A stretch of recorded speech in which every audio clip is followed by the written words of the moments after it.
Guys, welcome to my YouTube channel Shiksha Diksha. तो चलिए start करते हैं आज की अपनी वीडियो। आज की जो मेरी वीडियो है गाइज, वो एंशिएंट हिस्ट्री की आगे की एक वीडियो है। अभी तक अगर आपने बाकी पिछली वीडियोस नहीं देखी हैं तो आप उनको ज़रूर देख लीजिए, उससे आपको और आसानी होगी आगे की वीडियोस को अच्छे से समझने में। तो अभी तक जो हमने जितनी वीडियोज़ पढ़ी हैं उसमें हम लोग काफ़ी कुछ पढ़ चुके हैं, और जो एकदम लास्ट वीडियो मैंने बनाई थी एंशिएंट हिस्ट्री की, उसमें हम लोगों ने बौद्ध ग्रंथों के बारे में पढ़ा था। एंड आज हम लोग पढ़ेंगे जैन ग्रंथ, इसके अलावा कुछ कंटेम्प्रेरी बुक्स यानी कि समसामयिक ग्रंथ, और इसके अलावा हम पढ़ेंगे विदेशियों ने क्या क्या विवरण दिए और उनसे हमें इतिहास की कैसी कैसी जानकारियाँ प्राप्त होती हैं। तो आज का हमारा टॉपिक गाइज यही रहेगा। बहुत ही इंपॉर्टेंट टॉपिक है, इनसे बहुत ज़्यादा क्वेश्चन आते हैं। तो अगर आपने अभी तक मेरे चैनल को सब्सक्राइब नहीं किया है तो जल्दी से सब्सक्राइब कर लीजिए, बेल आइकन को प्रेस कर लीजिए। इसके साथ साथ आप मुझे इंस्टाग्राम पे फॉलो कर सकते हैं, लिंक आपको डिस्क्रिप्शन में मिल जाएगा। आप मुझे फेसबुक एंड ट्विटर पे भी फॉलो कर सकते हो। तो चलिए जल्दी से स्टार्ट करते हैं आज की अपनी ये एंशिएंट हिस्ट्री की वीडियो। तो जैसा कि मैंने बोला कि आज हम पढ़ेंगे सबसे पहले जैन ग्रंथ के बारे में, क्योंकि बौद्ध ग्रंथ हो चुके हैं। और चलिए अब स्टार्ट करते हैं जैन ग्रंथों के बारे में। जैन ग्रंथ के बारे में हमें उतना ज़्यादा डीप नहीं जाना पड़ेगा जितना मैंने बौद्ध ग्रंथ पे आई थिंक पूरी की पूरी एक वीडियो बनाई थी। तो उतना ज़्यादा नहीं पढ़ना पड़ेगा, क्योंकि जो इम्पोर्टेंट है बस हमने उतना ही रखा है। और चलिए देख लेते हैं। तो जैन ग्रंथों के बारे में अगर बात करें तो जैसे मैंने बताया था बौद्ध ग्रंथ हैं तो उनकी भी एक अपनी लैंग्वेज है। मैंने बताया मोस्टली वो पाली लैंग्वेज में लिखे गए थे। ऐसे ही जैन ग्रंथों को अर्धमागधी प्राकृत लैंग्वेज में लिखा गया है। क्या होती है अर्धमागधी प्राकृत लैंग्वेज? मैं बता दूं, मगध के आधे भाग में बोली जाने वाली लैंग्वेज को अर्धमागधी बोला जाता है। तो इस ही लैंग्वेज में मोस्टली जैन ग्रंथ लिखे गए हैं। बहुत ही बेहतरीन लैंग्वेज लगती है। जब आप पुरानी अगर आप उठाकर देखें, कोई ऐसी बुक देखें, कहीं भी आप जाएं जहाँ पे ऐसी कोई बुक रखी हो पुरानी जैन ग्रंथ कोई भी ऐसा, तो आप देखो बहुत ही सुंदर लगती है ये लिखावट जो अर्धमागधी प्राकृत लैंग्वेज है।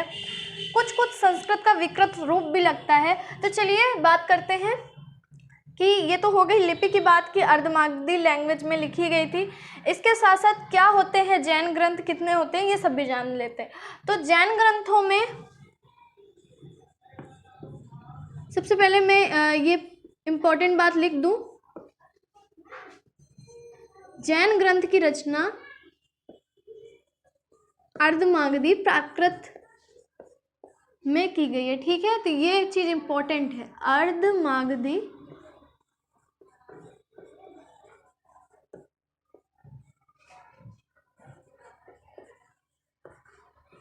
प्राकृत में की गई है।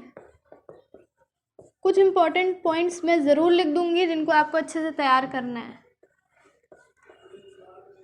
चलिए अब बात करते हैं जैन ग्रंथ। तो जैन ग्रंथ में आगम का बहुत ही महत्वपूर्ण रोल है। जो जैन ग्रंथों को संयुक्त रूप से आगम बोला जाता है, और इनके भी कुछ भाग होते हैं। तो चलिए जानते हैं इनके कौन कौन से भाग होते हैं। जैसे कि मैंने आपको बताया था बौद्ध धर्म में जो 3 पिटक होते हैं उनको त्रिपिटक बोला जाता है, वैसे ही इसमें भी कुछ भाग हैं जिनको हम आगम बोलते हैं, और आगम का विशेष महत्व है। तो चलिए देख लेते हैं आगम के भाग। आगम के कितने भाग होते हैं? ठीक है, इनको संयुक्त रूप से आगम बोला जाता है, इन सबको मिला करके। तो चलिए अब हम लोग देखते हैं आगम के भाग। आगम के कितने भाग होते हैं? तो संयुक्त रूप से मैंने बताया आपको कि संयुक्त रूप से जितनी भी चीज़ें मैं यहाँ पे आपको बताऊंगी उनको आगम बोला जाता है। तो चलिए हम लोग देख लेते हैं कि आगम के कितने भाग होते हैं। तो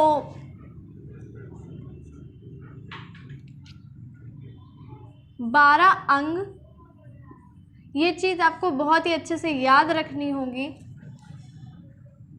नंबर 2 पे आ जाएगा 12 उपांग,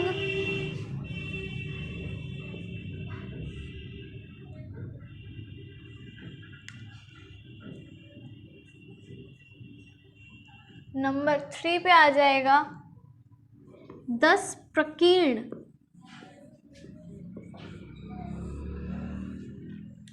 12 अंग, 12 उपांग, 10 प्रकीर्ण,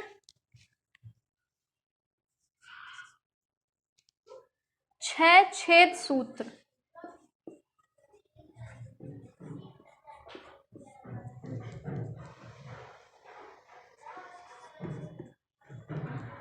एक नंदी सूत्र, एक नंदी सूत्र हो जाएगा। और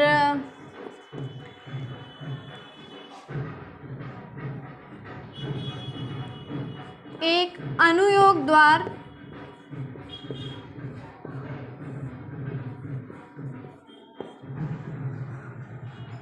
और 7वें नंबर पे आ जाएगा 4 मूल सूत्र। इनके बारे में आपको कुछ डीपली नहीं पढ़ना है, बस आपको इसका नाम पूरा अच्छे से लर्न करना है, ठीक है। चलिए फिर से देख लेते हैं। आगम के कितने भाग हैं, तो 7 भाग से मिलके आगम बने आपके। 12 अंग, 12 उपांग, 10 प्रकीर्ण, 6 सूत्र, एक नंदी सूत्र, एक अनुयोग द्वार और 4 मूल सूत्र। ये ही आधार है आगम का और जैन धर्म का भी। तो जैन धर्म के बारे में मैंने जैसा कि बोला, अभी कुछ चीज़ें हैं जो वो बाद में जैन ग्रंथ का, तो कुछ चीज़ें हैं जो बाकी मैं जैन धर्म जब बताऊंगी तो वो आपको बताऊंगी। तो यहाँ पे फ़िलहाल के लिए इतना काफ़ी है, ठीक है।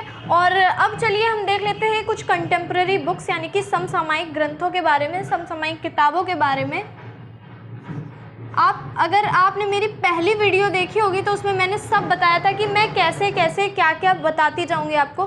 तो मैंने बताया था कि उसके बाद पहले हम पढ़ेंगे हिंदू धर्म के जितने भी ग्रंथ हैं, फिर बौद्ध धर्म के ग्रंथ, फिर जैन धर्म के ग्रंथ, उसके बाद हम पढ़ेंगे कुछ समसामयिक चीज़ों के बारे में यानी कंटेम्प्रेरी बुक्स के बारे में, जिनमें कि इतिहास तो है लेकिन धार्मिक विवरण नहीं है, जिसमें धर्म से हट के इतिहास के बारे में बात की गई है। तो ऐसे ग्रंथ और जो समय से आगे हैं समसामयिक ग्रंथ हैं, ठीक है।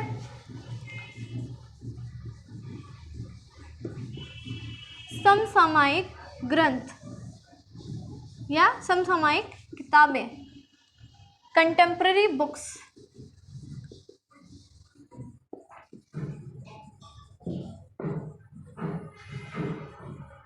चलिए इनके बारे में भी देख लेते हैं।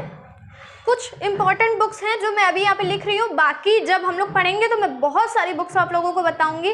और इनफैक्ट मैंने ऐसे कुछ समसामयिक बुक्स के ऊपर एक वीडियो काफ़ी पहले बनाई भी थी, अगर आपने देखी हो तो अच्छी बात है, नहीं तो कुछ चीज़ें मैं यहाँ आज की इस वीडियो में बताऊंगी, बाकी मैं आगे आपको बहुत सारी बुक्स भी ऐसे बताऊंगी।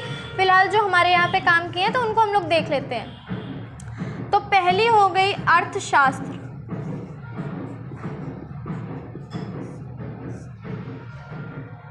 सॉरी गाइस, क्योंकि शादी का सीज़न है तो थोड़ा साउंड में हो सकता है आपको सुनाई दे रही हो आवाज़, इसके लिए आई एम रियली सॉरी। तो अर्थशास्त्र, अर्थशास्त्र आप जानते हैं चाणक्य द्वारा लिखी गई बुक है, और इसको चाणक्य ने लिखा था, और चाणक्य को ही हम कौटिल्य नाम से भी जानते हैं, ठीक है, कौटिल्य या फिर चाणक्य। चलिए नेक्स्ट, मुद्रा राक्षस। बहुत ही फेमस बुक है ये भी, विशाख दत्त द्वारा लिखी गई है, इसके राइटर हैं विशाख दत्त। नंबर 3 पे यहाँ पे हम लोग देख लेते हैं नवसहसांक चरित।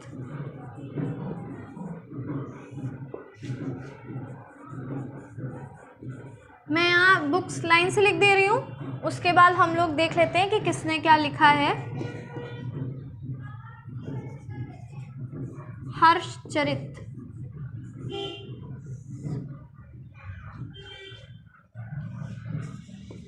राजतरंगिणी, इसके बारे में तो मैंने आपको पहले ही बताया है, जब मैंने स्टार्टिंग की है तो मैंने इस बुक के बारे में बताया है।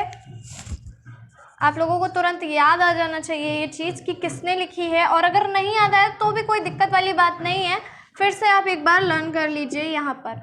चलिए देखते हैं कि नवसहसांक चरित, तो नवसहसांक चरित पद्मगुप्त द्वारा रचित है, ठीक है, पद्मगुप्त द्वारा। और जैसा कि मैंने बताया तो मैं यहाँ एक बार फिर से लिख दे रही हूँ, पहला ऐतिहासिक उपन्यास है ये, पहला ऐतिहासिक उपन्यास। ऐसे भी कभी कभी क्वेश्चन पूछ लिए जाते हैं, तो आपसे कभी गलत ना हो, इसलिए इन चीज़ों को ज़रूर अच्छे से लर्न कर लिया करिए, पहला ऐतिहासिक उपन्यास है और किसके द्वारा रचित है? पद्मगुप्त के द्वारा, नवशैशांक चरित। ठीक है, अब इसके बाद आता है हर्षचरित। तो हर्षचरित बाणभट्ट द्वारा लिखित है। जैसा कि समझ में आ रहा है, हर्षचरित तो हर्ष के ऊपर लिखा गया है और बाणभट्ट ने इनके चरित्र का वर्णन शायद किया हो, तो जिस तरीके से नाम है वैसे ही लग रहा है। तो चलिए नेक्स्ट देख लेते हैं, राजतरंगिणी। तो ये तो मैंने आपको बताया था, आपको अच्छे से याद होगा ही होगा। कल्हण द्वारा रचित है और कश्मीर का इसमें इतिहास है। पहली ऐतिहासिक पुस्तक है ये।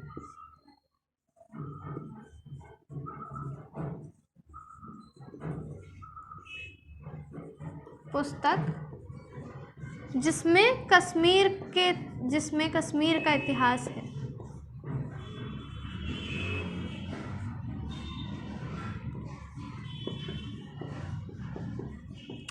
ठीक है, तो ये हो गई हमारी कंटेम्प्रेरी बुक्स के बारे में, यानी कि समसामयिक ग्रंथों के बारे में। अब जैसे कि मैंने बोला कि कुछ विदेशी आए और उन्होंने भी कुछ ना कुछ विवरण दिया है, उन्होंने भी कुछ ना कुछ बताया है, तो वो जानना भी बहुत ज़रूरी है। हालांकि मुझे लग रहा है कि पूरा शायद इस पर ना आ पाए, तो जितना आ जाएगा हम उतना पढ़ेंगे, फिर बाकी हम नेक्स्ट वीडियो में पढ़ेंगे। तो चलिए विदेशियों का विवरण हम लोग देख लेते हैं। विदेशियों का विवरण, विदेशियों ने क्या क्या बताया, कौन कौन आए। ठीक है, इनसे क्वेश्चन बहुत ज़्यादा आते होंगे। अगर आप अपना कोई भी मॉक टेस्ट या कुछ भी उठा के देख लीजिए, उसमें बहुत ज़्यादा क्वेश्चन आते हैं। तो चलिए विदेशियों का विवरण के बारे में भी बात कर लेते हैं। तो बहुत सारे विदेशी आए, कई जगह से आए, चीन से आए और बहुत सारे ग्रीक आए, रोमन वगैरह रोम से आए। तो इन लोगों ने बहुत कुछ लिखा है, बहुत कुछ बताया है, उस समय भारत कैसा था, क्या था, हर एक चीज़ का विवरण किया है।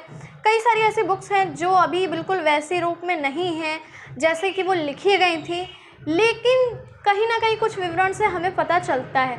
तो चलिए, सबसे पहला विदेशी, जब विदेशियों की हम बात करते हैं तो ये होता है कि सबसे पहला विदेशी कौन आया था। तो सबसे पहला विदेशी जो आया था वो आया था स्काईलैक्स। सबसे पहला विदेशी जो आया था वो आया था स्काईलैक्स, और उसको भेजा किसने था? ईरान के शाह ने भेजा था। स्काईलैक्स सबसे पहले भारत आया।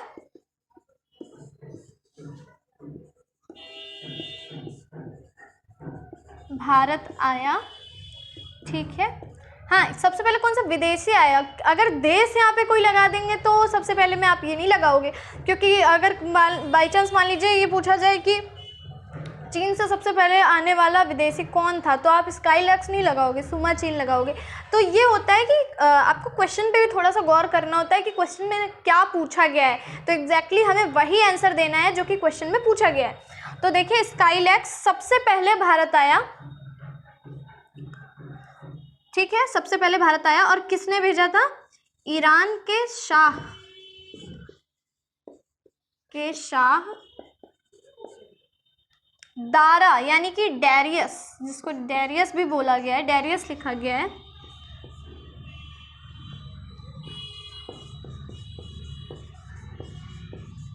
दारा, इन्हीं को डैरियस भी लिखा गया है। ठीक है, ईरान के शाह दारा डैरियस के कहने पर। ठीक है,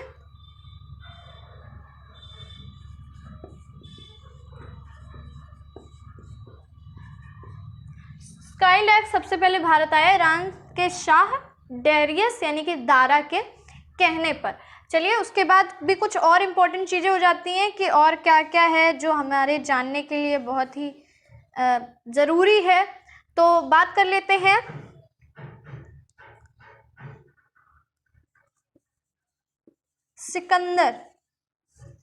सिकंदर के भी बारे में। हम लोग बहुत कुछ पढ़ते हैं, आगे अगर कुछ और भी चीज़ें होंगी तो वो भी मैं आपको बताऊंगी।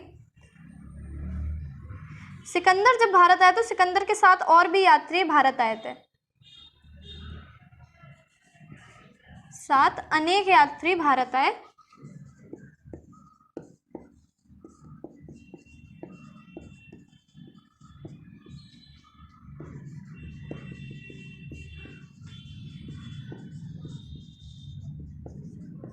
कौन कौन से आए, चलिए नाम देख लेते हैं, नाम भी पूछा जा सकता है।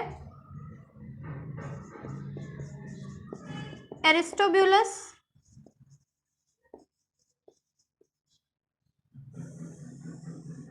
एरिस्टोब्यूलस, ओनेसिक्रेटस,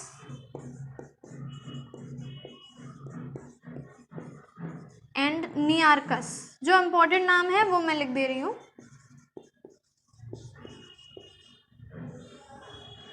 तो सिकंदर के साथ अनेक विदेशी यात्री भारत आए, जैसे एरिस्टोब्यूलस, ओनेसिक्रेटस, नियार्कस, इनके बारे में पूछा जाता है, इस वजह से मैंने लिख दिया।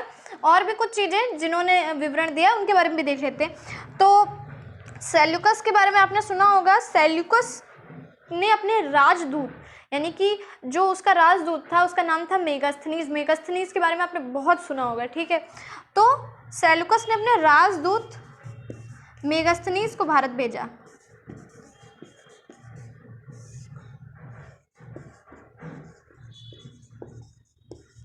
अपने राजदूत मेगास्थनीज को भारत भेजा। क्या नाम था? मेगास्थनीज। बस इस लाइन के बारे में थोड़ा सा डिटेल में बता के मैं यहाँ पे वीडियो एंड करूँगी। सेल्यूकस ने अपने राजदूत मेगास्थनीज को भारत भेजा,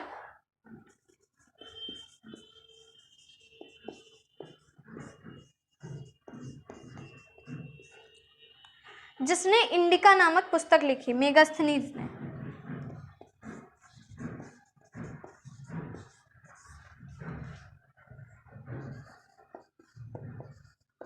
इंडिका नामक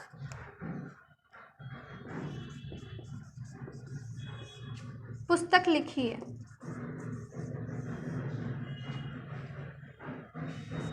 चलिए अब थोड़ा सा इस बारे में और डिटेल में बात कर लेते हैं, मेगास्थनीज के बारे में, क्योंकि इम्पोर्टेंट है इसलिए बात करना ज़रूरी है। तो सेल्यूकस ने अपने राजदूत मेगास्थनीज को भारत भेजा। उसने इंडिका नाम की एक बुक लिखी जिसमें उसने इंडिया के बारे में बहुत कुछ बताया। चलिए मैं आपको ये भी बता देती हूँ कि मेगास्थनीज जब भारत आया था उस समय राजा कौन था। तो उस समय राजा था चंद्रगुप्त मौर्य। तो चंद्रगुप्त मौर्य के बारे में जितनी है हम बड़ाई करें उतना ही कम है। बहुत ज़्यादा पराक्रमी राजा थे। तो आप जानते हैं चंद्रगुप्त और चाणक्य की आपने अच्छे से कहानियाँ वगैरह भी सुनी होंगी, देखी भी होंगी, तो उनके बारे में हम बाद में बात करेंगे। लेकिन थोड़ा सा मैं बता दूं कि मेगास्थनीज ने अपनी बुक इंडिका में क्या बोला, कैसा क्या था, सब कुछ ये चीज़ें मैं आपको थोड़ा बता देती हूँ आज। तो मेगास्थनीज ने जो अपनी बुक इंडिका लिखी वो अब हमें जो मूल प्रति थी, मतलब जो उसने लिखी थी वो नहीं मिल पाई अच्छे से, लेकिन कुछ कुछ कहीं ना कहीं से उसके विवरण मिले, जिसको स्ट्रैबो, प्लिनी वगैरह लोगों ने अपने में भी बताया है। तो उससे कुछ लोग कुछ ना कुछ हिसाब लगाते हैं, हालांकि पूरी तरीके सही नहीं है तो पूरी तरीके गलत भी नहीं है। तो मेगास्थनीज ने जो वर्णन किया, उसने चंद्रगुप्त जब मौर्य के दरबार में वो आया, उसने चंद्रगुप्त मौर्य का महल देखा तो बोला कि उस महल के सामने मुझे हर महल फीका लगा। इतना सुंदर वर्णन किया है उसने। इसके साथ ही उसने बहुत ही अच्छा वर्णन किया, पराक्रमी था, बहुत सारी चीज़ों के बारे में बताया जो कहीं ना कहीं एकदम सही लगती हैं, सटीक बैठती हैं। और उसने पाटलिपुत्र का भी बड़े अच्छे से वर्णन किया है कि एक समानांतर चतुर्भुज के आकार में था। तो ये सारी चीज़ें उसने बताई। बहुत ही अच्छा ये लोग वर्णन करते थे, क्योंकि ये वैसे भी इतिहासकार था और इसने बहुत ही अच्छे से इस इंडिका बुक को लिखा था। इंडिका और भी राइटर्स ने लिखी है, एरियन ने लिखी है। तो इन दोनों राइटर ने, मेगास्थनीज ने और एरियन ने, तो जब कभी भी अगर इंडिका आता है तो आपको ध्यान रखना है कि आपके इसमें क्या दिया हुआ है ऑप्शंस में। तो इंडिका एरियन के लिए भी सही है क्योंकि एरियन ने भी इंडिका नामक ग्रंथ लिखा है और मेगास्थनीज ने भी इंडिका नामक ग्रंथ लिखा है। तो ये हम अब आगे पढ़ेंगे। तो इस इंडिका का विवरण स्ट्रैबो, प्लिनी और एरियन ने अपनी बुक्स में थोड़ा थोड़ा सा किया है। उससे इस बुक को फिर से एक रूप दिया गया इंडिका का। तो ये हो गया कुछ ऐसा वर्णन जो कि विदेशियों का विवरण है। बहुत सारी चीज़ें हैं जो अभी बाकी हैं, तो क्योंकि आप लोग इसको नोट करते हो, सो बाकी चीज़ें मैं नेक्स्ट वीडियो में बताऊंगी आप लोगों को। और ये आज की वीडियो आप लोगों को कैसी लगी मुझे कमेंट में ज़रूर बताइएगा। और बिल्कुल लाइक करना मत भूलिएगा। आप लोग लाइक नहीं करते तो प्लीज़ लाइक कर दीजिए अगर आपको पसंद आई है तो। एंड आई होप आप लोगों को पसंद आई होगी। तो मैं कोशिश करती हूँ आप लोगों को कुछ ना कुछ अच्छा बताते रहने की। और जल्दी से आपको और ही अच्छी वीडियोस मिलेंगी बहुत सारी। तो चलिए मिलते हैं अपनी नेक्स्ट वीडियो में, तब तक के लिए सीखते रहिए, पढ़ते रहिए शिक्षा दीक्षा के साथ।